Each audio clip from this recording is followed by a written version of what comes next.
Batch மாணவர்களுக்கு வணக்கம். So week number 6ல் இந்த வாரம் நம்ம பார்க்க போகிறது எண்கள். ஓகேங்களா? ஸோ இந்த எண்கள் அப்படிங்கிற டாபிக் வந்து உங்களுக்கு ஏபி, ஜிபி, ஸ்பெஷல் சீரீஸ் எல்லாமே கவர் பண்ணுற மாதிரி இருக்கும். ஸோ இதுதான் இந்த மெத்தட்ஸ் தான் இங்கே நம்ம பார்க்க போகிறோம். எண்கள், கூட்டுத்தொடர் வரிசை, பெருக்கு தொடர் வரிசை, முடிவிலா தொடர், சிறப்பு தொடர். ஸோ இந்த 5 சப்ஜெக்டிங் தான் இந்த டாப்பிக்கில் இருக்குது. இதில் எண்கள் கான்செப்டும் கூட்டுத்தொடர் கான்செப்டும் நான் உங்களுக்கு எடுப்பேன். மீதி உள்ள 3 டாபிக் மதன் சார் எடுப்பேன். ஓகேங்களா? ரைட். இப்போது இந்த ஃபஸ்ட்டு டாபிக் எண்கள் அப்படிங்கிறதுல ஃபார்முலாஸ் எதுவும் நீங்கள் தெரிஞ்சுக்க மாட்டீங்க. ஜஸ்ட் இப்போ நீங்கள் சிம்பிளிஃபிகேஷன் பார்ட்டில் எப்படி கான்செப்ட் இதெல்லாம் இருக்குங்களா? ஸோ அதே போல தான் நம்பர்ஸை வச்சு எப்படிலாம் கொஸ்டின் நீங்கள் இந்த டாப்பிக்கை சிம்பிளிஃபிகேஷனோட டாப்பிக்காகவும் நீங்கள் சேர்த்து எடுத்துக்கலாம். எல்லாமே கலந்து தான் இருக்கும். இதுக்கு முன்னாடி நம்ம பார்த்த நம்பர்ஸ் கான்செப்டில் உள்ள கொஸ்டின்ஸ் தான் இருக்கும். அண்டு நம்ம டிவிசபிள் ரூல் யூஸ் பண்ணியிருப்போம், லாக் கான்செப்ட் யூஸ் பண்ணியிருப்போம். சென்டென்ஸில் கொஸ்டின்ஸ் கொடுத்து அதுக்கான ஆன்சர் என்ன இந்த மாதிரி கேட்பாங்க. ஸோ இது எல்லாமே இந்த ஒரு எண்கள் அப்படிங்கிறதெல்லாம் நம்ம பார்ப்போம். நெக்ஸ்ட்டு மீதி உள்ள டாபிக்ஸ்லாம் ப்ராப்பராக ஃபார்முலாஸ் இருக்கும். அந்த ஃபார்முலாஸ் நல்லா தெளிவாக தெரிஞ்சுக்கணும். ஆல்ரெடி நான் நிறையா டைம் நான் சொல்லியிருக்கேன், ஃபார்முலாஸ் வரக்கூடிய டாப்பிக்கில் ரொம்ப ரொம்ப முக்கியமானது நம்ம அந்த மென்சுரேஷன் 2D 3D இந்த numbers concept, series concept. Okay? So AP, GP இதெல்லாம் நம்ம சொல்லுவோம்ல, இந்த 3 டாப்பிக்கில் தான் நிறைய ஃபார்முலாஸ் இருக்கும். அதை நீங்கள் டெய்லியும் ரிவைஸ் பண்ணீங்க அப்படின்னா போதும். ஒரு நாளைக்கு ஒரு 5 நீங்கள் படிச்சுட்டு அதை நீங்கள் ரிவைஸ் பண்ணீங்க அப்படின்னாவே போதும், கண்டிப்பாக நல்ல ஞாபகம் வந்துடும். நெக்ஸ்ட்டு சார் நாங்கள் ஃபார்முலாஸ் படிக்கணுமா, ஷார்ட்கட் மூலிமா சொல்ல முடியாதா அப்படின்னு நீங்கள் இந்த மாதிரி கேள்வி வைக்கிறவங்க ஒரு விஷயம் நல்லா இருக்காங்க. மேக்ஸில் கண்டிப்பாக நீங்கள் இதில் 50% ஃபார்முலாஸ் இருக்குது. ஓகேங்களா? ஸோ 50% தான் ஷார்ட்கட் அப்படிங்கிறது இருக்கும். நீங்கள் அதை ஃபஸ்ட்டு புரிஞ்சுக்கணும். ஃபார்முலாஸ்க்குரிய டாப்பிக்கை ப்ராப்பராக ஃபார்முலாஸ் படிக்கணும். அண்ட் ஷார்ட்கட் மூலயமா இருக்கிறத நீங்கள் அதை அந்த கான்செப்டை ஷார்ட்கட்டை நீங்கள் புரிஞ்சுக்கலாம். ஓகே? இந்த ஒரு தெளிவு இருக்கணும். நெக்ஸ்ட்டு நம்ம கவர்மெண்ட் ஜாப் வரணும்னா ஃபஸ்ட்டு இங்கே உள்ள விஷயங்களை அக்செப்ட் பண்ணிக்க பார்க்கணும். ஃபார்முலாஸ் இருக்கா, ரைட், ப்ராப்பராக ஃபார்முலாஸ் படிச்சுக்குவோம், அதுதான் நம்மளுக்கு ஜாப் கிடைக்கும். ஓகே? நம்ம ஃபார்முலா படிக்காமலே எனக்கு ஜாப் வேணும் அப்படின்னு நம்ம நினச்சோம் அப்படின்னா கண்டிப்பாக முடியாது. மேக்ஸ் பிடிச்சிருக்கு, அதை தாண்டி நம்மளோட கவர்மெண்ட் ஜாப்க்கு தேவையானது என்ன, அதுக்கு நீங்கள் ரெடி ஆகணும். ஓகே? ஸோ அதை நீங்கள் பாருங்கள். இப்போ இந்த எண்கள் அப்படிங்கிற கான்செப்டில் என்னென்ன சம்ஸ்லாம் இருக்குது அப்படிங்கிற ஒன்று வேணால் நம்ம பார்க்கலாம். ஸோ எண்கள் அப்படிங்கிற சொல்கிறாங்கன்னா அதில் என்ன மாதிரி கேட்டே இருக்குது. நம்ம சென்டென்ஸில் நம்ம வீதமுறு எண்கள், முறா எண்கள் இந்த மாதிரிலாம் நம்ம பார்ப்போம். அதே போல் முழுக்கள், முழு எண் இந்த மாதிரிலாம் பார்ப்போம். ஓகேங்களா? ஸோ அப்போது இந்த எண்கள்னால் என்ன பேசிக் அப்படிங்கிறத இந்த ஒரு சார்ட் மூலமா கிளியராக தெரிஞ்சுக்கலாம். எண்கள் அப்படிங்கிற 2 டைப் இருக்குது. ஒன்று மெய்யெண்கள், ரெண்டாவது கற்பெண்கள். Okay? So real number, imaginary number. Imaginary number உங்களுக்கு மேக்ஸ் நல்லா டிகிரி லெவலில் டெப்த்தாக படிப்பாங்கள்ல அவங்களுக்கு போகும். இங்கே எக்ஸாம்ஸ் கேட்டகரியில் இதை பற்றி நாங்கள் யோசிக்க தேவையில்லை. மெய்யெண்கள் கான்செப்ட் வரலாம். ஓகேங்களா? இப்போ மெய்யெண்கள், ரியல் எண்கள் அப்படி நம்ம ரியல் நம்பர்ஸ் அப்படின்னா மெய்யெண்களில் 2 டைப்பு, வீதமுறு எண்கள், வீதமுறா எண்கள். ஸோ ரேஷனல், இர்ரேஷனல் நம்பர் அப்படின்னு சொல்லுவாங்க. இப்போ வீதமுறு எண்கள் அப்படின்னா என்ன அப்படின்னா P/Q, அதாவது பின்ன வடிவு. P/Q ஒரு பின்னம் அப்படின்னா இப்போ 4/3, 4/2 இந்த மாதிரி நம்ம எழுதுறோம்ல, இதுதான் வந்து நம்ம என்ன சொல்லலாம், P/Q அப்படின்னு சொல்லலாம். இந்த மாதிரி பின்ன வடிவில் எழுதக்கூடிய நம்பரை நம்ம என்னன்னு சொல்லலாம், வீதமுறு எண்கள் நம்ம சொல்லலாம். அதே இது பின்ன வடிவில் எழுத முடியாத எண்களை நம்ம என்ன சொல்லலாம் அப்படின்னா வீதமுறா எண்கள். எடுத்துக்காட்டு என்ன அப்படின்னா, ஆக்சுவலாக வந்துட்டு வீதமுறா எண்கள் பின்ன வடிவில் எழுத முடியாது, முடிவில்லாமல் இருப்பது. ஓகே? ஸோ நான் ஃபைனைட். அதே போல் ரிப்பீட் ஆகாது எண்கள், வந்து ரிப்பீட் ஆகாது. இந்த மாதிரி கான்செப்டில் வர்றதான் வீதமுறு எண்கள், வீதமுறா எண்கள் சொல்லுவோம். எடுத்துக்காட்டு இந்த பை, அதே போல் முரடு, அதாவது ரூட் வர்ற நம்பர்ஸ். ஓகேவா? ரூட் வர்ற நம்பர்ஸை நம்ம வீதமுறா எண்கள்னு சொல்லலாம். அதே போல் பை இதுக்கும் வந்து இருக்குது. இதெல்லாம் வந்து டிகிரியில் மேக்ஸ் டிகிரி லெவலில் படிக்கிறவங்களுக்கு அந்த என்னென்ன கான்ஸ்டன்ட் வேல்யூ இருக்குது அப்படிங்கிறதெல்லாம் இருக்கும். ஓகேவா? இப்போது முரடு அப்படின்னு நம்ம மென்ஷன் பண்ணுறோம். அந்த ரூட்டில் எல்லா ரூட்டுமே நம்ம வந்து வீதமுறா எண்கள்னு சொல்ல முடியாது. என்ன அப்படின்னா முழு வர்க்கமும். இப்போ ரூட் 4 அப்படின்னா அதை நான் வந்து 2 அப்படின்னு நம்ம எழுதிக்கலாம்ல. ரூட் 4ஓட வேல்யூ என்ன, 2² தானே. ரூட் அதாவது 2ஓட வேல்யூ ரூட் 4 நம்ம சொல்லலாம். ஓகேவா? அதே போல் முழு கன எண்கள் இப்போ வந்து √8 அப்படின்னு இருந்தாலும் அது கியூப் ரூட் வந்து 8 இருந்தாலும் இதோட வேல்யூ 2 தான். இந்த மாதிரி பெர்ஃபெக்ட் ஒரு ஸ்கொயர் நம்பரும் பெர்ஃபெக்ட் கியூப் நம்பரும் தவிர மீதி உள்ள ரூட்ல வரக்கூடிய நம்பர்ஸ் எல்லாமே வீதமுறா எண்கள். ஓகேவா? இப்போ √7 அப்படின்னு நம்ம சொல்றோம். அதே போல √40 அப்படின்னு மென்ஷன் பண்றோம். இந்த மாதிரிலாம் நம்பர்ஸ் இருந்ததுன்னா அதை நம்ம என்ன சொல்லலாம்? வீதமுறா எண்கள் அப்படின்னு சொல்லலாம். ஓகே, இது இந்த வீதமுறா எண்கள்ல நீங்க இந்த கான்செப்ட் நீங்க தெரிஞ்சாவே போதும். Okay, mention பண்ணியிருப்பாங்களே.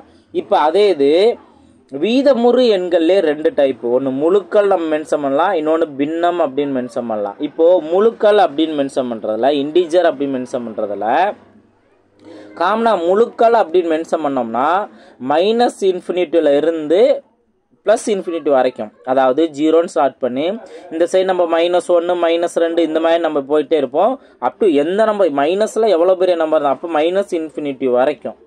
அதே போல தான் +1 +2 இந்த மாதிரி நம்ம போயிட்டாலும் ப்ளஸ்லையும் எவ்வளோ ∞ வரைக்கும் கொண்டு போயிடலாம். இந்த இதை காமனாக நம்ம என்ன சொல்லுவோம் அப்படின்னா முழுக்கள், இன்டிஜர்ஸ் அப்படின்னு நம்ம மென்ஷன் பண்ணுவோம். ஓகேவா? ரைட். அதே இதில் இன்னும் அதிலேயே பிரிப்பாங்க. எப்படின்னா முழு எண்கள், ஹோல் நம்பர் அப்படின்ட்டு. அது என்ன ஹோல் நம்பர்? எதுல இருந்துன்னா ஒன்லி 0ல இருந்து ஸ்டார்ட் பண்ணி ப்ளஸ்ல உள்ள நம்பர்ஸ். ஓகே, 0ல இருந்து +1 +2 3 அப் டு ∞ வரைக்கும் இந்த சைடு உள்ளதை பொதுவாக என்னன்னு சொல்லலாம்? முழு எண்கள். அதாவது முழுக்கள் அப்படின்னு சொன்னோம்னா மைனஸும் ப்ளஸும் சேர்ந்து ∞ வரைக்கும். முழு எண்கள் அப்படின்னு சொன்னோம்னா 0ல இருந்து ஸ்டார்ட் பண்ணி ப்ளஸ்ல உள்ள ∞ வரைக்கும். ஓகேவா? அதே இது இயல் எண்கள், நேச்சுரல் நம்பர் அப்படின்னு சொன்னா இந்த 0 இல்லாம 1ல இருந்து ஸ்டார்ட் ஆகி ∞ வரைக்கும். ஓகேவா? இதுதான் அந்த 3 கேட்டகரி. நல்லா தெளிவாக தெரிஞ்சுக்கணும். ஏன்னா உங்களுக்கு வார்த்தை கொடுக்கும் போதே முழு எண்கள் எத்தனை அப்படின்னு கேட்பாங்க. அப்போ நம்ம என்ன சொல்லணும்? 0ல இருந்து தான் ஸ்டார்ட் பண்ணியிருப்பாங்க அந்த முழு எண்கள்னா அப்படின்னு தெரிஞ்சுக்கணும். இயல் எண்கள் அப்படின்னு சொன்னா 1ல இருந்து ஸ்டார்ட் பண்ணியிருப்பாங்க. இந்த பேசிக் நீங்க தெரிஞ்சாவே போதும். ஓகேங்களா?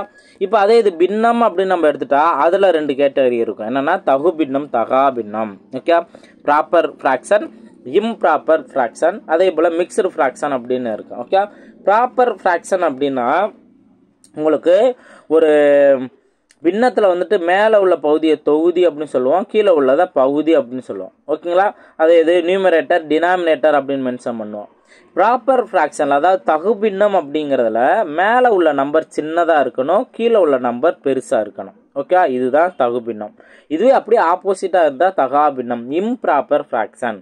இப்போது 7/2னா மேலே பெரிய நம்பர் இருக்கு, கீழே சின்ன நம்பர் இருக்கும். இந்த மாதிரி இருந்துச்சுன்னா இம்ப்ராப்பர் ஃப்ராக்ஷன். ஓகேவா? தகா பின்னம் அப்படின்னு சொல்லிடலாம். அதே இது இப்போ இங்கே உங்களுக்கு ப்ராக்கெட்டில் <1 மென்ஷன் பண்ணியிருக்காங்களா தகு பின்னம் அப்படின்னா, இப்போ இங்கே 2/7ன்னு இருக்கு. இது நீங்கள் அடிச்சு கொடுத்தீங்க அப்படின்னா 0 ஒரு 0 சேர்க்குறோம், அப்போ 0 பாயிண்ட் சேர்த்தோம் அப்படின்னா இங்கே 2 அப்படின்னு வந்துடும். அது வந்து 1 விட கம்மியாக தானே இருக்குது. ஓகே, அப்போ மேலே சின்ன நம்பரும் கீழே பெரிய நம்பரும் வந்துச்சு அப்படின்னாவே அதை சிம்பிளை பண்ணிங்க அப்படின்னா 1 விட கம்மியாக தான் இருக்கும். அதனால தான் <1 மென்ஷன் பண்ணியிருப்பாங்க. அதே தகா பின்னம் அப்படின்னா 7/2. இப்போ இது நீங்கள் அடிச்சு கொடுத்தீங்கன்னா 3 பாயிண்ட் அப்படின்னு போகுது. அப்போ 1 விட அதிகமாக போகுதா, அப்போ >1 மென்ஷன் பண்ணியிருப்பாங்க. இதுதான் வந்து தகா பின்னத்துக்கு உள்ள கண்டிஷன் அப்படின்னு மென்ஷன் பண்ணியிருப்பாங்க. ஓகேவா? ஆனால் நம்ம ஸ்டார்டிங்கில் சொன்ன மாதிரி இப்போ மேலே பெரிய நம்பர் கீழே சின்ன நம்பர் இந்த மாதிரி இருந்துச்சு அப்படின்னா தகா பின்னம். மேலே சின்ன நம்பர் கீழே பெரிய நம்பர் இருந்துச்சுன்னா அது தகு பின்னம். இப்போ மிக்சடு ஃப்ராக்ஷன் அப்படின்னா இந்த மாதிரி இருக்கு. ஓகே, எல்லாம் கலந்துருக்கு. இப்போ 4 3/5 இந்த மாதிரி இருக்கும். இதை ஆக்சுவலாக கலப்பு பின்னத்தை ஒரு பின்னமாக மாற்றணும் அப்படின்னா அது ஒரு தகா பின்னமாக தான் வரும், இம்ப்ராப்பர் ஃப்ராக்ஷனாக தான் வரும். இப்போ பாருங்க 4×5 20, 20 + 3 23/5 இதுதான் நம்ம போடுவோம். கீழே என்ன நம்பர் இருக்கோ அதை அப்படியே போடணும். மற்றபடி என்ன ரூல்ஸு, இங்கே கீழே இருக்க இந்த நம்பரையும் மேலே சைடில் இருக்க நம்பரையும் மல்டிபிள் பண்ணணும், மேலே இருக்க அந்த தொகுதியை ஆட் பண்ணணும் அப்படின்னு நான் சொல்லியிருக்கேன். ஓகேவா? அப்போ பார்த்தீங்க அப்படின்னா மேலே பெரிய நம்பர் கீழே சின்ன நம்பர் அப்படின்னு கிடைக்குது. அப்போ இது ஒரு தகா பின்னமாக கிடைக்கும். இதுதான் இந்த பின்னத்தில் உள்ள 3 டைப்பு. ஸோ இதை நீங்கள் தெளிவாக தெரிஞ்சுட்டீங்க அப்படின்னாவே போதும். நம்பர்ஸில் அவங்க கொடுத்துருக்க வார்த்தையை நல்லா தெளிவாக தெரிஞ்சுக்கணும்.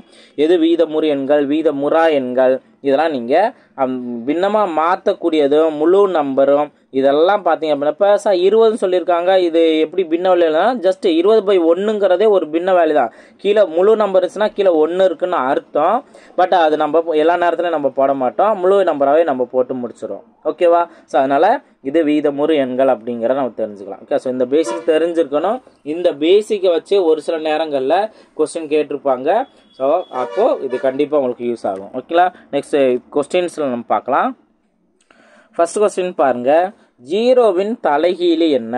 ஆக்சுவலாக வந்து எல்லா நம்பருக்கும் தலைகீழி இருக்குன்னு சொல்லலாம். இப்போ 4 அப்படின்னு சொன்னால் அதோட தலைகீழி என்னன்னா 1/4. ஓகேவா, அதாவது 4/1 அப்படிங்கிற மாதிரி நம்பர் இருக்கும் அப்படின்னு சொல்லலாம். இப்போ 3/5ன்னு இருக்குது. இதோட தலைகீழினா 5/3ன்னு அப்படியே மேலே இருக்க நம்பரை கீழே இருக்க நம்பரை மேலேயும் நம்ம போட்டுடலாம்.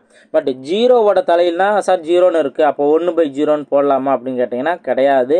ஜீரோவுக்கு தலைகீழி கிடையாது. இதுதான் ஆன்சர். ஓகேங்களா, ஜீரோவுக்கு தலைகீழி கிடையாது. இப்போ அடுத்த கொஸ்டினை பாருங்கள், 10 மீட்டர் ஸ்கொயர் என்பது எதற்கு சமம் அப்படின்னு கொஸ்டின் கேட்டிருக்காங்க. நம்ம ஒரு பேசிக்கான வேல்யூஸ் தெரிஞ்சிருக்கணும். இது நான் லாஸ்ட்டாகவே சொல்லியிருக்கேன், ரேஷியோ கான்செப்ட்லையும் நான் சொல்லியிருக்கேன். ஓகேங்களா, 1 மீட்டர் அப்படிங்கிறது 100 சென்டிமீட்டர். ஓகேவா, இப்போது மீட்டர்னு சொல்லிட்டாங்க. அதே இது மீட்டர் ஸ்கொயர் அப்படின்னா இங்கே 1 மீட்டர் இன்ட்டு இந்த 1 மீட்டர் இருக்குன்னு தான் அர்த்தம். அப்போ தான் வந்து இங்கே என்ன சொல்லுவோம், metre into metre, metre squared இருக்குது அப்படின்னு அர்த்தம். ஓகேவா, இப்போது மீட்டர் 1 மீட்டர் 100 சென்டிமீட்டர்னா மீட்டர் ஸ்கொயருங்கிறது நீங்கள் அந்த 100 2 டைம் போடணும். ஸ்கொயர் பண்ணுறதுனால 2 டைம் நோட் பண்ணணும். இதுதான் 1 மீட்டர் ஸ்கொயருக்கான வேல்யூ. 1 மீட்டர் ஸ்கொயருக்கான வேல்யூ என்ன, 1 அப்புறம் 4 0 போடணும், 10,000 சென்டிமீட்டர் ஸ்கொயர். புரியுதுங்களா? இப்போ பேசிக்கான வேல்யூஸ்லேருந்து இந்த மீட்டர் ஸ்கொயருங்கிறதுல எப்படி சேஞ்ச் ஆகிருக்கு அப்படிங்கிறது தெரியணும். இப்போ 1 மீட்டர் ஸ்கொயர் 10,000 சென்டிமீட்டர் ஸ்கொயர். ஆனால் அவங்க கேட்டிருக்கிறது என்ன, 10 மீட்டர் ஸ்கொயர். அப்போ 10 மீட்டர் ஸ்கொயர் அப்படின்னா ஒரு 0 சேர்த்துக்கணுமா? அப்போது இங்கே 4 0 வந்து 5 0 வந்துடும். அப்போ 5 0 அப்படின்னா எங்கே இருக்குது ஆப்ஷனில் 5 0 உள்ளது, option D. Okay, so option D தான் அதற்கான சரியான ஆன்சர். ஓகே, மறந்துடக்கூடாது. இந்த மாதிரி கன்வர்ஷன் நீங்கள் கவனமாக நோட் பண்ணணும். இது கிலோமீட்டர் டு மீட்டரில் கூட கேட்கலாம். மீட்டர் ஸ்கொயர்னு இருக்கா, அதே போல் மில்லி மீட்டர் ஸ்கொயர் கான்செப்ட்லையும் கேட்கலாம். ஸோ அதனால் நல்லா தெளிவாக நோட் பண்ணிக்கோங்க. நெக்ஸ்ட்டு ப்ரைம் நம்பர்ஸ் கண்டிப்பாக நீங்கள் தெரிஞ்சிருக்கணும்னு நான் சொல்லியிருந்தேன். அது முக்கியமாக 1லேருந்து ஒரு 100 வரைக்கும் உள்ள ப்ரைம் நம்பர்ஸ் என்ன அப்படிங்கிறத தெரிஞ்சிருக்கணும். என்னென்ன அப்படிங்கிறத தெரிஞ்சுக்கணும். மொத்தம் எத்தனை அப்படின்னா 25. அதைத்தான் கேள்வியாக கேட்டிருக்காங்க. 1க்கும் 100க்கும் இடையே அமைந்துள்ள பகா எண்களின் எண்ணிக்கை என்ன? ப்ரைம் நம்பர்ஸோட எண்ணிக்கை என்ன அப்படின்னா 25. ஜஸ்ட் நீங்கள் 25 நம்பராக நல்லா தெளிவாக தெரிஞ்சிருக்கணும். இது சம்மந்தமாகவும் கிளாஸஸ் நான் கொடுத்துருக்கேன், நீங்கள் அதை பாருங்கள். நெக்ஸ்ட்டு ஏறு வரிசையில் எழுதுக அப்படின்னு கொஸ்டின் கேட்டிருக்காங்க. ஸோ இதெல்லாம் ரொம்ப பேசிக்கானதாக, இதெல்லாம் நான் முன்னாடியே சொல்லியிருக்கேன். கொடுத்துருக்க நம்பர்ஸில் ஷார்ட்கட் மூலமா ஏறு வரிசையில் எது நோட் பண்ணலாம். அப்போ 3/4, 1/2, 5/8 இதில் எது பெருசு சின்னது என்ன அப்படின்னு பார்த்து ஏறு வரிசையில் எழுதணும். சின்னதுலேருந்து எழுதணும் தானே. இப்போ இதை ஃபஸ்ட்டு 2 நம்பர் நம்ம எடுத்துக்கணும். ஃபஸ்ட்டு 2 நம்பரில் எது பெருசு எது சிறுசு அப்படின்னு பார்க்கணும்னா ஜஸ்ட் கிராஸ் மல்டிபிள் பண்ணணும். 2 6 1 4 4. இப்போ இதில் எது சின்ன நம்பர், இதுதான் சின்ன நம்பர். ஓகே, 4 தானே சின்ன நம்பர். அப்போ 1/2 அப்படிங்கிறதான் சின்ன நம்பர் எடுத்துக்கலாம். இப்போ இதை வச்சு 1/2 தான் ஃபஸ்ட்டு வரும் அப்படின்னு கன்ஃபார்ம் பண்ணிட முடியாது. அடுத்த நம்பரோட நம்ம கம்பேர் பண்ணி ஆகணும். இப்போ பாருங்கள், 1/2 5/8 இதை நம்ம கிராஸ் மல்டிபிள் பண்ணணும். அப்போ 1 8 2 10. இதில் பார்த்தா 8 தானே சின்ன நம்பர். அப்போது இந்த 1/2 அப்படிங்கிறது இதுலையும் கம்பேர் பண்ணிட்டோம், இதுலையும் கம்பேர் பண்ணிட்டோம். அதுலேருந்தே நம்மளுக்கு கன்ஃபார்மாக தெரிஞ்சிருச்சு 1/2 தான் சின்ன நம்பர். ஓகேவா, இப்படி தான் நம்ம கன்ஃபார்ம் பண்ணி ஆகணும். நம்ம இதை விட்டு ஒரே ஸ்டெப்லேயே நம்ம பார்த்துட முடியாது. இப்போ அடுத்து நம்ம என்ன பண்ணணும், இந்த 2 நம்பரை நம்ம கம்பேர் பண்ணணும், எது பெருசு எது சிறுசுன்ட்டு. இதை பார்த்தோம் அப்படின்னாவே நம்மளுக்கு கிளியராக புரிஞ்சிடும். அடுத்த ஸ்டெப்பு நம்ம எதை எழுதணும்னு தெரிஞ்சிடும். கிராஸ் மல்டிபிள் பண்ணுங்கள். 3 24 5 20. அப்போ இதில் எது சின்ன நம்பர், 5/8 தான் சின்ன, அதாவது 20 தான் சின்ன நம்பர். அப்போ 5/8 தான் சின்ன நம்பர். அப்போ நெக்ஸ்ட் என்ன வரணும், 5/8 வரணும். அதுக்கு அடுத்து தான் 3/4 அப்படிங்கிற வரணும். இந்த ஆப்ஷன் எங்கே இருக்குது, ஆப்ஷன் ஏல இருக்குது. ஆப்ஷன் ஏ தான் அதற்கான சரியான ஆன்சர். ஓகே, ஸோ இந்த மாதிரி நிறையா இடங்களில் இந்த ஏறு வரிசையில் எழுதுக இந்த மாதிரி கேட்பாங்க. இறங்கு வரிசையில் கேட்டாலும் இதே ட்ரிக் யூஸ் பண்ணி எது பெரிய நம்பரோ அதை நம்ம கண்டுபிடிச்சி இல்லை அப்படி இந்த ஆர்டரில் நம்ம நோட் பண்ணிடலாம் சொல்லியிருந்தேன். ஓகே, இதவே எப்படி கான்செப்டில் கேட்பாங்கன்னா ரேஷியோ கான்செப்ட்லையும் கேட்பாங்க. இப்போ 3/4 ரேஷியோ எப்படி எழுதலாம், 3:4ன்னு எழுதலாம். 1/2 1:2ன்னு எழுதலாம். 5:8ன்னு எழுதலாம். இதில் ஏறு வரிசை எப்படி எழுதுக அப்படின்னு கேட்பாங்க. ஆர் இதில் எது சின்ன ரேஷியோ அல்லது எது பெரிய ரேஷியோ இந்த மாதிரிலாம் கேள்வி வைப்பாங்க. அழகாக இந்த ஷார்ட்கட்டை யூஸ் பண்ணியே ஆன்சர் கண்டுபிடிச்சிடலாம். இந்த மாதிரி கொஸ்டின்ஸ் நிறையா இருக்கும், நல்லா ப்ராக்டிஸ் பண்ணுங்கள். ஓகேங்களா? நெக்ஸ்ட் கொஸ்டின் பார்ப்போம். நெக்ஸ்ட் கொஸ்டின் பாருங்கள். 3 × 2 t/t - 3 = 5 × 2t + 1. இதில் டீமோட மதிப்பு என்ன அப்படிங்கிற கொஸ்டின் கேட்டிருக்காங்க. ஜஸ்ட் இதை நம்ம சால்வ் பண்ணோம். அதாவது ப்ராக்கெட்டுக்குள்ளே வந்து t - 3ன்னு இருக்கா, ப்ராக்கெட் வெளியில் 3 இருக்கா, அது உள்ளே நம்ம மல்டி பண்ணணும். அப்போ என்ன வரும்? 3t - 3 × 3 9 = அதே போல் தான் 5 × 2t எவ்வளவு? 5 2 10 10t ப்ளஸ் 1 இருக்குது, ஒரு 5 5. இப்போது 3t வேல்யூ ஈக்குவல் அந்த சைடு கொண்டு போயிடலாம், ஏன்னா இதான் பெரிய நம்பர். அப்போது 10t - 3tன்னு வரும். ஈக்குவல்ட்டு இந்த ப்ளஸ் 5 ஈக்குவல்ட்டு இந்த சைடு நம்ம கொண்டு வரணும். அப்போது -5ன்னு மாறும். ஏற்கனவே இந்த சைடு -9ன்னு இருக்கா, அப்போ -5 மொத்தத்துக்கு. இப்போது இது வந்து 7 அப்படிங்கிற வரும். Okay, 7t. இந்த வேல்யூ -14. அப்போ t வேல்யூன்னு பார்த்தோம்னா -14 / 7 படிச்சு கொடுத்தோம்னா -2. டீயோட வேல்யூ என்ன? -2. ஆப்ஷன் ஏ தான் அதற்கான சரியான ஆன்சர். நெக்ஸ்ட் கொஸ்டின் பார்ப்போம். நெக்ஸ்ட் கொஸ்டின் பாருங்கள். ஸோ இந்த மாதிரி சென்டென்ஸ் கான்செப்டில் கொஸ்டின் கேட்பாங்க. இந்த சென்டென்ஸை கரெக்டாக புரிஞ்சுக்கணும். ஈஸியாக லாஜிக் மூலமா ஆன்சர் கண்டுபிடிச்சலாம். பாருங்கள், ஒரு ஈரிலக்க எண்ணில் 1ஆம் இட இலக்க எண் 10ஆம் இட இலக்க எண்ணை போல் 2 மடங்கு உள்ளது. இலக்கங்கள் இடம் மாறினால் கிடைக்கும் புதிய எண் கொடுக்கப்பட்ட எண்ணை விட 27 அதிகம் எனில் கொடுக்கப்பட்ட ஈரிலக்க எண்ணை காண்க. இப்போ ஃபஸ்ட்டு கொடுத்துருக்க சென்டென்ஸ்லேயே அழகாக நம்ம ஆன்சர் கண்டுபிடிச்சிடலாம். இப்போது 1ஆம் இட இலக்க எண் அப்படின்னு சொல்கிறாங்க. இப்போ ஒரு நம்பரில் எது ரைட் சைடு எது ஃபஸ்ட்டு இருக்கோ அதான் 1ஆம் இலக்க இடம். அதுக்கு அடுத்து உள்ளது 10ஆம் இலக்க எண். ஓகேவா? இப்போது நீங்கள் 63ன்னு ஒரு வேளை நீங்கள் எடுத்துட்டீங்க அப்படின்னா இதுதான் 1ஆம் இலக்க எண், இது 10ஆம் இட இலக்க எண். இதுக்கு அடுத்து இருக்கிறது 100ஆம் இட இலக்க எண் அப்படின்னு இருக்கும். அதுக்கு அடுத்து இருக்கிறது 1000ஆம் இலக்க எண், இந்த மாதிரி இருக்கும். ஸோ அது நீங்கள் நல்லா தெரிஞ்சிருப்பீங்க. நெக்ஸ்ட்டு இப்போ கொடுத்துருக்கிறதுல நல்லா கவனிங்க. 1ஆம் இட இலக்க எண் ஃபஸ்ட்டு மொதல் பாயிண்டே பாருங்கள். ஒரு ஈரிலக்க எண் தானே, 63 ஈரிலக்க எண் அப்படின்னு நம்ம பார்த்து எல்லாமே ஈரிலக்க எண் தான். அடுத்தது நீங்கள் பார்த்தீங்கன்னா 1ஆம் இட இலக்க எண் 10ஆம் இட இலக்க எண்ணை போல் 2 மடங்கு. அப்போது 1ஆம் இட இலக்க எண் பெருசாக இருக்கணும், அதில் பாதி தான் 10ஆம் இட இலக்க எண் இருக்கும். அப்போ தான் அந்த டபுள் மடங்குன்னு இருக்கும். அப்போ அதுபடி வரக்கூடியதில் இந்த ஆப்ஷன் ஏவும் வராது, அதே போல் ஆப்ஷன் சியும் வராது. நெக்ஸ்ட் பாருங்கள், ஆப்ஷன் டியும் இல்லை. இதில் ஓல்டு கொஸ்டின், குரூப் 1லே கேட்டிருக்க ஓல்டு கொஸ்டின். அப்போது ஆப்ஷன் டி தான் ஆப்ஷன் பி தான் அதற்கான சரியான ஆன்சருங்கிற சூஸ் பண்ணலாம். புரியுங்களா? எந்த வித ஒர்க் அவுட்மே பண்ண தேவையில்ல. கொடுத்துருக்க சென்டென்ஸை நல்லா தெளிவாக புரிஞ்சிட்டோம்னா, இப்போது 1ஆம் இட இலக்க எண் 6ன்னு இருக்குது, 10ஆம் இட இலக்க எண் 3ன்னு இருக்குது. அப்போ 10ஆம் இட இலக்க எண்ணை போல் 2 மடங்காக தானே இருக்குது, 3 விட அப்படியே டபுள் 6ன்னு தானே இருக்குது. இதுதான் அதற்கான ஆன்சர். இதே கேட்டகரியில் வேறு ஏதாவது கொடுத்துருந்தாங்கன்னா, இப்போ 48ன்னு கொடுத்துருந்தாங்கன்னா நம்ம அதுக்கு ஏற்றாப்படி இதை ரெண்டையும் நம்ம யோசித்துருக்கலாம். ஆனால் இங்கே அந்த ஃபஸ்ட்டு கண்டிஷனுக்கு ஏற்றாப்படியே மற்ற ஆப்ஷன் எதுவுமே இல்லை. இப்போ இதிலேருந்தே நம்ம கரெக்டாக புரிஞ்சுக்கலாமா? ரொம்ப ரொம்ப ஈஸியாக நம்ம இதற்கான ஆன்சர் பிங்கிறத தெரிஞ்சுக்கலாம். ஸோ இந்த மாதிரி நீங்கள் கொஸ்டினை கொடுத்துருக்க சென்டென்ஸாக புரிஞ்சுக்க ட்ரை பண்ணிங்கனாவே இந்த மாதிரி கொஸ்டின்ஸை அழகாக ஆன்சர் கண்டுபிடிச்சலாம். நெக்ஸ்ட் கொஸ்டின் பார்ப்போம். நெக்ஸ்ட் கொஸ்டின் பாருங்கள். இப்போ F1ஓட வேல்யூ 1ன்னு கொடுத்துட்டாங்க, F2ஓட வேல்யூ 3ன்னு கொடுத்துட்டு அவங்க ஒரு ஜென்ரல் ஃபார்முலா கொடுத்துருக்காங்க. ஓகே, ஸோ இந்த மாதிரி கொடுத்துருந்தாங்க, அவங்க ஒரு ஃபார்முலா கொடுத்துருக்காங்க. இந்த ஃபார்முலா படி தான் அப்ளை பண்ணணும் அப்படிங்கிற மாதிரி கண்டிஷன். Fn-1 + Fn-2 அப்படின்ட்டு. இதில் அவங்க கேட்டிருக்கிறது F5 வேல்யூ கேட்டிருக்காங்க. இப்போது நம்ம என்ன பண்ணணும் அப்படின்னா n வேல்யூ 5 அப்படின்னு நம்ம அப்ளை பண்ணணும். அப்போ தான் F5 வேல்யூ கிடைக்கும். இதில் ஃபஸ்ட்டு ஜென்ரல் ஃபார்முலா அப்ளை பண்ணோம்னா F5 = F5-1ன்னு இருக்கும், ப்ளஸ் F5-2 அப்படின்னு இருக்கும். அப்போ இங்கே என்ன வரும்? F4 + F3 அப்படின்னு இருக்கும். F5 வேல்யூ கண்டுபிடிக்கணும் அப்படின்னா நம்மளுக்கு என்ன 2 வேல்யூ தேவை? F4ம் F3யும் நம்மளுக்கு தேவை. இதுதான் நீங்கள் புரிஞ்சுக்க வேண்டியது.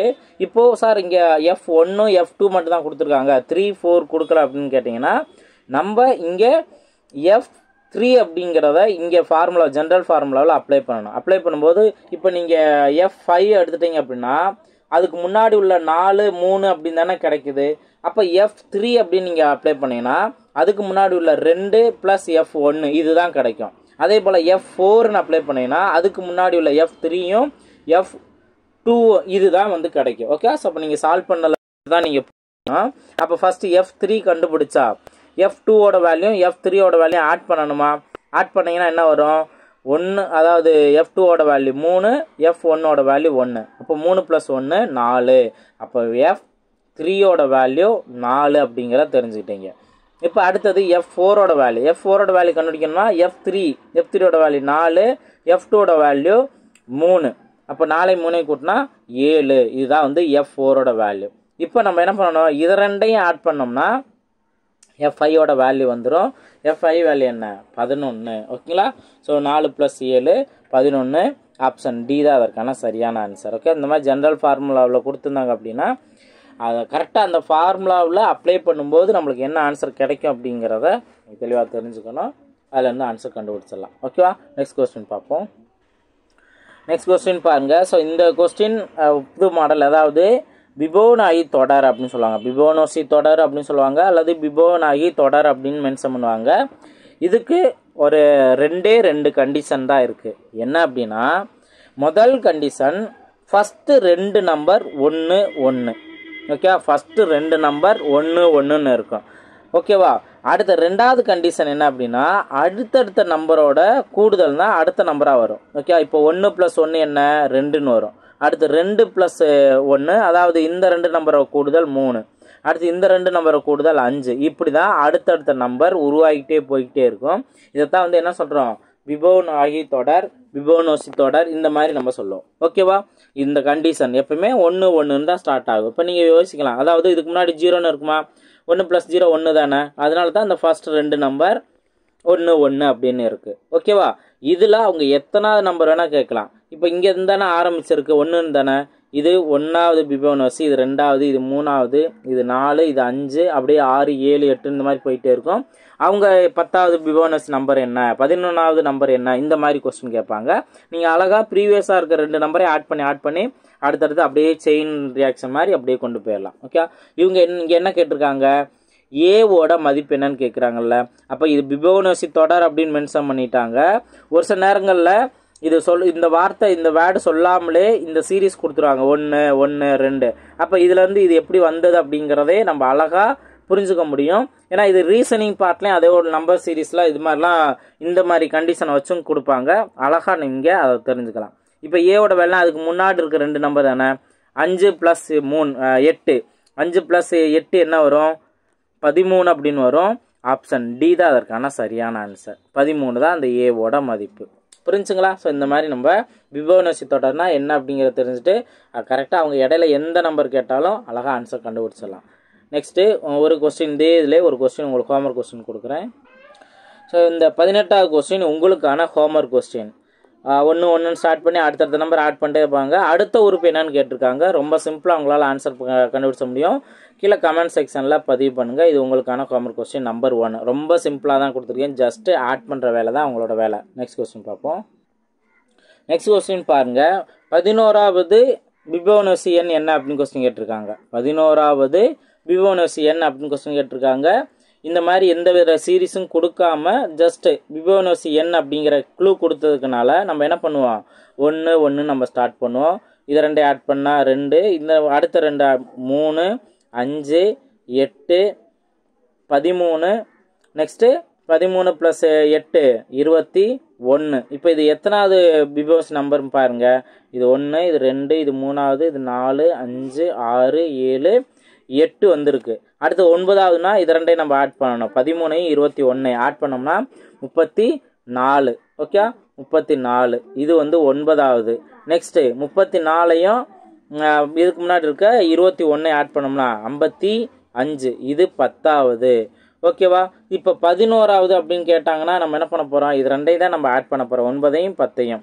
அப்போது 80 89. இதுதான் வந்து 11வது பிபோனோசி நம்பர். ஆப்ஷன் சி தான் அதற்கான சரியான ஆன்சர். ஓகேவா? நெக்ஸ்ட் கொஸ்டின் பார்ப்போம். நெக்ஸ்ட்டு டிவிசிபிள் ரூலை வச்சும் கொஸ்டின் கேட்டிருக்காங்க. இங்கே பாருங்கள், 3ஆல் வகுப்படக்கூடிய எண். ஆல்ரெடி நான் லாஸ்ட்டாக எல்சிஎம் அண்ட் ஹெச்எஃப்ல இந்த இலக்க எண்கள் அப்படிங்கிற கான்செப்ட் வரும்போது டிவிசபிள் ரூல் நான் கிளியராக நான் சொல்லியிருந்தேன். இப்போ அதுபடி 3 அதோட டிவிசபிள் ரூல் என்ன அப்படின்னு கேட்டிங்கன்னா அந்த நம்பரோட கூடுதல். ஓகே, அந்த நம்பர்ஸ் பெரிய நம்பர் எந்த நம்பர் கொடுத்தாலும் அதை நம்ம கூட்டிடணும். கூடுதல் 3ஆல் டிவைட் ஆகுதா அப்படின்னு பார்க்கணும். ஓகே, ஸோ அப்போ அதுபடி நம்ம பார்க்கும்போது இங்கே ஃபர்ஸ்ட் ஆப்ஷன் நீங்கள் நோட் பண்ணுங்கள். 1 + 4 5, 5 + 8 13, 13 + 6 19, 19 + 7 26, 26 + 9 26 + 9 35, 35 + 8 43, 45 46 46 3ஆல் டிவைட் ஆகுமா? ஆகாது. ஓகே, அப்போ ஆப்ஷன் ஏ கிடையாது. இப்போ ஆப்ஷன் பி எல்லாமே 2 தான். அப்போ மொத்தம் எத்தனை 2 இருக்குது? 1 2 3 4 5 6 7 8 9 10. அப்போ 10 2 இருந்துச்சுன்னா இங்கே 20 கூட்டினோம்னா 20 வரும். 20ம் 3ஆல் டிவைட் ஆகாது. இப்போ அடுத்தது 3 அப்படின்னு இருக்குது. எத்தனை 3 இருக்குது? 1 2 3 4 5 6 7 8 இருக்குது. 24ஓட சேர்த்து 25 26 26ம் 3ஆல் டிவைட் ஆகாது. அப்போ 3 ஆப்ஷன் டிவைட் ஆகலை அப்படின்னாவே ஆன்சர் ஆப்ஷன் டி தான் அதுக்கான சரியான ஆன்சர். ஓகேவா? நீங்கள் எக்ஸாம்களில் இதை நீங்கள் எதுவுமே ஆன்சர் 4வதுக்கு செக் பண்ணாமலே ஆப்ஷன் டி தான் கரெக்டான ஆன்சர்னு சூஸ் பண்ணிடலாம். டைம் சேவ் பண்ணிட்டு அடுத்த கொஸ்டின் போயிடலாம். இப்போ நீங்கள் செக் பண்ணுறதுக்காண்டி எல்லாத்தையும் கூட்டுங்க. இப்போ மொத்தம் எத்தனை 2 இருக்குது? 1 2 3 4 5 2 10ன்னு இருக்கும். அப்போ 11 12 13 14 15 15 3ஆல் டிவைட் ஆகும்ல. அப்போ இந்த நம்பர் 3ஆல் டிவைட் ஆகும். இப்படி தான் நீங்கள் இந்த 3ஆல் வகுப்படக்கூடிய எண் எதோ கேட்டாங்கன்னா இந்த ட்ரிக்கை யூஸ் பண்ணிக்கலாம். ஓகேவா? அதே இது அடுத்த கொஸ்டின் பார்த்தீங்கன்னா 9ஆல் வகுப்படக்கூடியது. அதுக்கு நான் சூப்பரான ஒரு ட்ரிக்கு நான் சொல்லியிருக்கேன், பார்க்கலாம். நெக்ஸ்ட் 9ஆல் வகுப்படக்கூடிய எண் என்ன அப்படின்னு கேட்குறாங்க. 9ஆல் வகுப்படக்கூடியதுக்கு 2 ட்ரிக் இருக்குது. முதல் ட்ரிக் என்ன அப்படின்னா, நம்ம ப்ரீவியஸாக 3ஆல் வகுப்படக்கூடியதுக்கு என்ன பண்ணோம்? அந்த நம்பரோட கூடுதல் 3ஆல் டிவைட் ஆகுதான்னு பார்க்குறோமா? அதே போல தான் இந்த நம்பரை கூட்டி அந்த கூடுதல் 9ஆல் டிவைட் ஆகுதா அப்படிங்கிறத பார்க்கணும். இது ஒரு ட்ரிக்கு. அதே இது 2வது ட்ரிக் என்ன அப்படின்னா, இப்போது இங்கே வந்திருக்க நம்பரில் ஏதாவது ஒரு நம்பரை கூட்டினாவோ 2 நம்பரை கூட்டினாவோ 9 வந்துச்சுன்னா கேன்சல் பண்ணிடலாம். இப்போ எக்ஸாம்பிள் ஆப்ஷன் ஏல பாருங்கள், 1 8 இதை கூட்டினோம்னா 9 வந்துருமா? அப்போ இதை கேன்சல் பண்ணிடுறேன். இந்த மாதிரி கேன்சல் பண்ணும்போது எல்லாமே கேன்சல் ஆகுச்சுன்னா அந்த நம்பர் 9ஆல் டிவைட் ஆகும். இப்போ 3ஐயும் 6ஐயும் கூட்டினா 9. ஓகேவா? இப்போ இதை தவிர்த்து மீதி உள்ள நம்பர்லாம் டைரெக்டாக வந்து கூட்டி 9ன்னு வராது. அதை நீங்கள் மொத்தமாக கூட்டி பாருங்கள். 7 + 8 15, 15 + 4 19ன்னு வரும். 19 9ஆல் டிவைட் ஆகாது. அவ்வளோதான். இந்த மாதிரி நீங்கள் செக் பண்ணலாம். ஸோ இந்த ட்ரிக்கு உங்களுக்கு ரொம்பவே யூஸ்ஃபுல்லாக இருக்கும். அதே போல் ஆப்ஷன் சியை பாருங்கள்.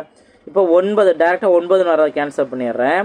6 + 3 9ன்னு வருது. ஓகே, 6 + 3 9. அதே போல் 4 + 4 8 8 + 1 9. இதுவும் கேன்சல் ஆகிடும். அப்போ மீதி இருக்கிறது 7 தானே. மீதி 7ன்னு 9ன்னு வந்துச்சுன்னா கேன்சல் பண்ணியிருப்போம். மீதி எந்த நம்பர் வந்தாலுமே அது 9ஆல் டிவைட் ஆகாது. அப்போது ஆப்ஷன் சியும் வராது. அதே போல் ஆப்ஷன் பி பாருங்கள். 3 + 6 9 கேன்சல் பண்ணிடலாம். 8 + 1 9 கேன்சல் பண்ணிடலாம். மீதி உள்ளது டேரெக்டாக 9 வர. அப்போது 3 + 7 10 10 + 5 15ன்னு வருது. அப்போ இது கேன்சல் ஆகாது. 9ஆல் கேன்சல் ஆகாது. அப்போ 3 ஆப்ஷன் வரலைன்னா கண்டிப்பாக 4வது ஆப்ஷன் தான். இதான் அதுக்கான ஆன்சர். செக் பண்ணோம் அப்படின்னா இந்த 9 கேன்சல் பண்ணிடுறான். 8 + 1 9 கேன்சல் பண்ணியாச்சு. அடுத்து 6 + 3 9 கேன்சல் பண்ணியாச்சு. மீதி 4 கூட்டினா 8 8 + 1 9 எல்லாமே கேன்சல் ஆயிடுச்சா? அப்போ இந்த நம்பர் தான் 9ஆல் டிவைட் ஆகும். ஸோ இந்த ட்ரிக்கு உங்களுக்கு எல்சிஎம் அண்ட் கான்செப்டில் ரொம்ப சூப்பராகவே நான் கிளாஸஸ்லாம் நான் நிறையா கொடுத்துருக்கேன். ஸோ ஒர்க் அவுட் பண்ணுங்கள். இது 9ஆல் டிவைட் ஆகக்கூடியது. நெக்ஸ்ட்டு இதே போல் டிவிசபிள் ரூல் நான் 2லேருந்து 11 வரைக்குமே நான் சொல்லியிருக்கேன். ஸோ அதை நீங்கள் நல்லா தெளிவாக தெரிஞ்சு வச்சுருந்தீங்கன்னா கண்டிப்பாக உங்களுக்கு இந்த நம்பர்ஸ் கான்செப்ட்லேயும் கொஸ்டின்ஸ் இருக்கும். அழகாக அவங்களால ஆன்சர் கண்டுபிடிச்சிட முடியும். ஓகேங்களா? ஸோ இது வரைக்கும் நம்ம பார்த்துருக்கோம். இந்த டே 1ல் நல்லா ப்ராக்டிஸ் பண்ணுங்கள். அடுத்தடுத்த மாடல் கொஸ்டின் நெக்ஸ்ட்டு வீடியோவில் மீட் பண்ணலாம். தேங்க்யூ.